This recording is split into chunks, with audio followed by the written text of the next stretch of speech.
King Arthur and the Black Knight, a retelling by Karai Meister. "Merlin," said King Arthur, "there is peace in the kingdom of Camelot. There are no battles to fight. Let's go for a ride in the woods." The horses clicked along the castle road. Soon they reached the edge of the woods. Arthur flipped down the visor on his helmet. "Let's race," said Arthur. "First man to reach the oak tree wins." King Arthur was fit and strong. He was fast on his horse. But Merlin always won. He used magic to win. On this day, however, the race took a different turn.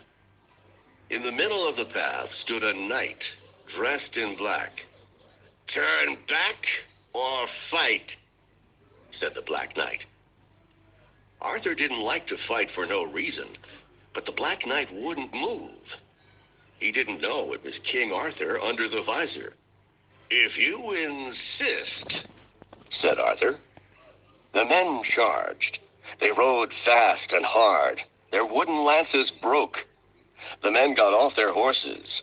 They drew their swords.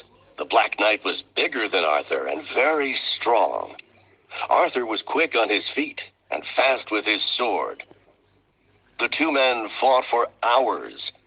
Then the Black Knight struck a mighty blow. Arthur's sword broke in two.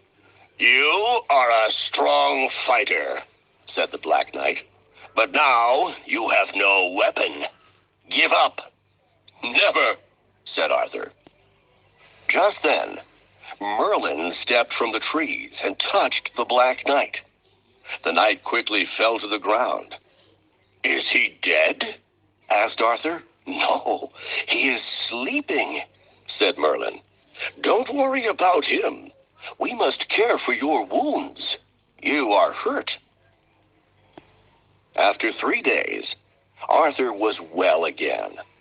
"Merlin," said Arthur, "the Black Knight broke my sword. I need a new one." "Follow me," said Merlin. Merlin and Arthur rode for days. Late one night, they came to a glowing lake. "Look," said Merlin. In the middle of the lake, a long white arm held up a sword.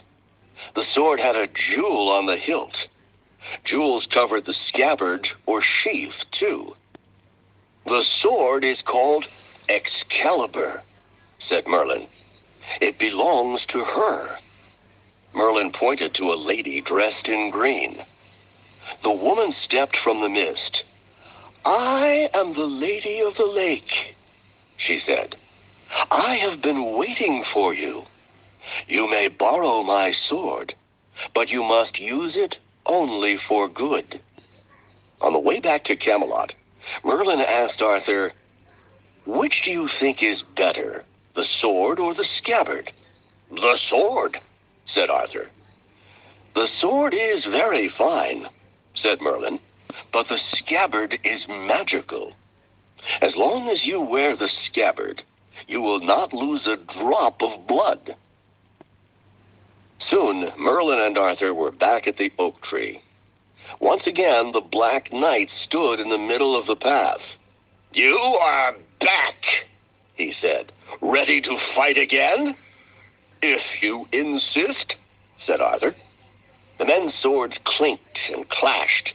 The Black Knight was stronger than ever. The battle went on and on.